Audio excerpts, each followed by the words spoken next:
Hello friends, कसे आहात सगळे? सविताज किचनमध्ये तुमचं मनापासून खूप खूप स्वागत. तर आज आपण घरच्या घरी ब्लॅक फॉरेस्टचा केक बनवतो आहे. एकदम साधा आणि सोपा आहे. कोणीसुद्धा झटपट असा बनवेल असा आहे हा केक. चला मग जास्त वेळ न घालवता रेसिपीला सुरुवात करूया. पण रेसिपी सुरू करण्याआधी रेसिपीच्या खाली जे सबस्क्राईब बटन आहे तिथे क्लिक करा आणि त्यासमोरील बेल आयकॉनही प्रेस करा. तर मी इथे एका बाउलमध्ये 1 आणि अर्धा कप म्हणजे 1.5 कप मी ब्लॅक फॉरेस्टचं प्रीमिक्स घेतलं आहे. वजनी प्रमाण म्हणाल तर हे 200 ग्रॅम आहे. त्यानंतर यामध्ये व्हॅनिला इसेन्सचे 3 ते 4 ड्रॉप घालून घेऊ आणि थोडं पाणी घालून याचं बॅटर बनवून घेऊया. पाणी घालताना एकदम पाणी घालायचं नाही, थोडंच पाणी घालून याचं बॅटर बनवून घेऊया. मिक्स करत असताना एकाच दिशेने मिक्स करायचं म्हणजे व्यवस्थित बॅटर बनतं.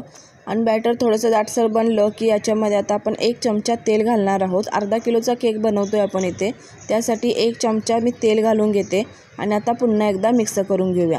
तेल घातल्यानंतर आपण अजिबात याच्यामध्ये पाणी घालायचं नाही. पाणी घालून पहिल्यांदाच बॅटर व्यवस्थित बनवून घ्यायचं आणि मग लास्टला तेल घालायचं. आणि तेल घालून झाल्यानंतर अशा पद्धतीने मिक्स करून बॅटर इथे मी बनवून घेतलं आहे. आता केक बनवण्यासाठी सगळ्यांच्याकडे टिन असतो असं नाही, म्हणून मी इथे कुकरचा डब्बा घेतला आहे तुम्हाला दाखवण्यासाठी. आता दुसरी गोष्ट म्हणजे जर तुमच्याकडे बटर पेपर नसेल तर बटर पेपरच्या ऐवजी तुम्ही एखादा प्लेन व्हाईट पेपर घेऊ शकता आणि त्याला दोन्ही साईडने तेल लावायचं. झाला मग आपला बटर पेपर. तर तशा पद्धतीने आपण ठेवून घेऊया बटर पेपर याच्यामध्ये आणि त्यानंतर आपण जे बनवलेलं बॅटर आहे ते याच्यामध्ये घालून घेऊ आणि अशा पद्धतीने टॅप करायचं म्हणजे कुठेही हवा राहणार नाही. त्यानंतर गॅसवर जाडबुडाचं मी भांडं गरम करण्यासाठी ठेवलं होतं. 10 मिनिट मी गरम करून घेतले भांडं. त्यानंतर त्याच्यामध्ये एक छोटी प्लेट ठेवायची आणि त्यामध्ये कुकरचा डबा ठेवून मोठं झाकण वरतून ठेवायचं. 10 मिनिट आपण फास्ट गॅसवर आपण हा केक शिजवून घेणार आहोत. त्यानंतर गॅस स्लो करायचा आणि 25 मिनटं स्लो गॅसवर.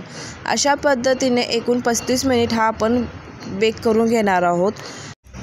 केक शिजत आहे तोपर्यंत आपण व्हिपिंग क्रीम फेटून घेऊया. त्यासाठी एका बाउलमध्ये 1 कप मी व्हिपिंग क्रीम घेतली आहे. थोडीशी घट्ट झाली आहे म्हणून चमच्याच्या सहाय्याने मिक्स करून घेतली. त्याच्यानंतर 2 ते 3 ड्रॉप व्हॅनिला इसेन्सचे घातले आणि बीटरच्या सहाय्याने आपण ही फेटून घेणार आहोत. सुरुवातीचे 2 ते 3 मिनिट स्लो मोडवर ही आपण फेटून घेऊया आणि नंतर फास्ट मोडवर आपण ही व्हिपिंग क्रीम फेटून घेऊया. त्यानंतर तुम्ही बघू शकता व्हिपिंग क्रीम फेटून झालेली आहे. उलटा बाउल केला तर ती पडत नाही आहे, याचा अर्थ व्हिपिंग क्रीम तयार झालेली आहे. पुन्हा अजून एक तुम्हाला क्लू दाखवते. हे बघा, एखादं टोक येतं वरती, याचा अर्थ व्हिपिंग क्रीम तयार झाली. आणि अर्धा किलोचा केक बनवतो आहे त्यामुळे 1 कप व्हिपिंग क्रीम पुरेशी आहे. आता आपण केक शिजलाय का ते बघूया. तर बघू शकताय केक खूप छान प्रकारे शिजला आहे. सुरीला अजिबात लागत नाही आहे म्हणजे केक शिजला आहे. आता गॅस बंद करूया आणि असाच 2 मिनिट भांड्यामध्ये ठेवूया आणि भांड्यामधून बाहेर काढून अर्धा तास थंड होण्यासाठी ठेवूया.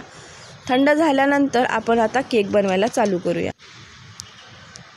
त्यानंतर आपण सुरीच्या सहाय्याने कडा मोकळा करून घेऊया आणि केक काढून घेऊया.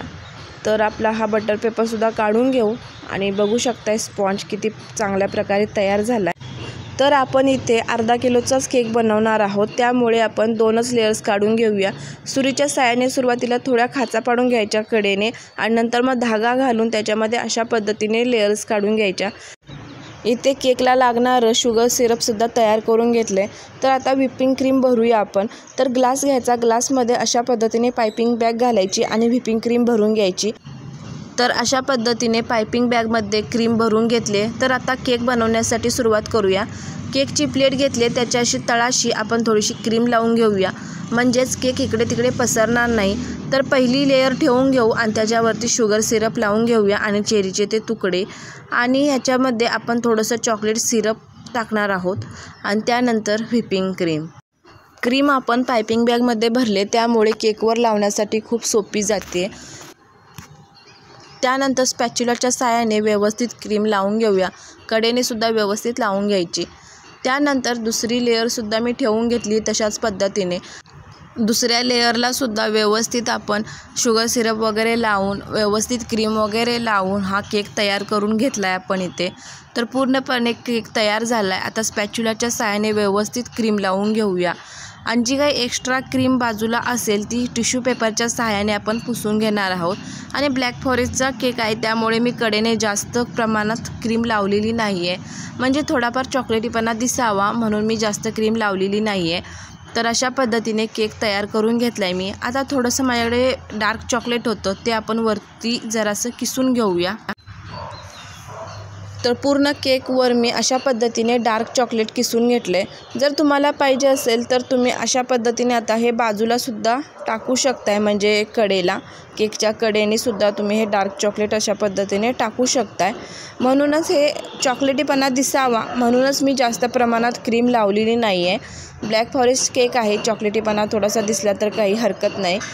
तर इथे आपला 80% केक बनवून झालेला आहे। आता फक्त 20% राहिला आहे, ती म्हणजे डिझाईन राहिली आहे। तर आता मी ते स्टारच्याच नोझलने आउटलाईन काढून घेते। केकला आउटलाईन खूप महत्त्वाची आहे, म्हणजे केकच्या तळाशी डिझाईन असणं खूप महत्त्वाचं आहे। तर अशा पद्धतीने स्टारची मी डिझाईन काढून घेते खाली, आणि केकच्या वरती तुम्ही तुमच्या आवडीप्रमाणे कशीही डिझाईन करू शकता। डिझाईनची कल्पना प्रत्येकाची वेगळी वेगळी असू शकते। तर त्याच नोझलने अशा पद्धतीने मी फुलं काढून घेते। तर बघू शकताय मस्त असा केक इथे तयार झालेला आहे। ब्लॅक फॉरेस्टचा केक, तो सुद्धा घरच्या घरी आणि कमी साहित्यामध्ये व्यवस्थित झालेला आहे। तुम्हीसुद्धा घरी बनवू शकताय। तर हा केक ब्लॅक फॉरेस्टचा तुम्हाला कसा वाटला मला कमेंट करून नक्की सांगा। तर इथे माझ्याकडे हर्षीजचं चॉकलेट सिरप होतं, ते मी चमच्यामध्ये घेतलं आणि कडेने थोडे थोडे ड्रॉप्स दिले, म्हणजे जरा छान दिसेल केक म्हणून। आणि त्यानंतर आपण चेरी घालूया। चेरीशिवाय ब्लॅक फॉरेस्टचा केक अपूर्णच आहे। तर प्रत्येक फुलावर मी एक एक चेरी ठेवून घेतली। तर आजचा हा ब्लॅक फॉरेस्टचा केक तुम्हाला कसा वाटला ते कमेंट करून मला नक्की सांगा। आजचा व्हिडिओ तुम्ही वेळात वेळ काढून बघितला त्याबद्दल धन्यवाद। पुन्हा भेटूया अशाच एका नवीन रेसिपीसोबत, तोपर्यंत मस्त रहा। बाय।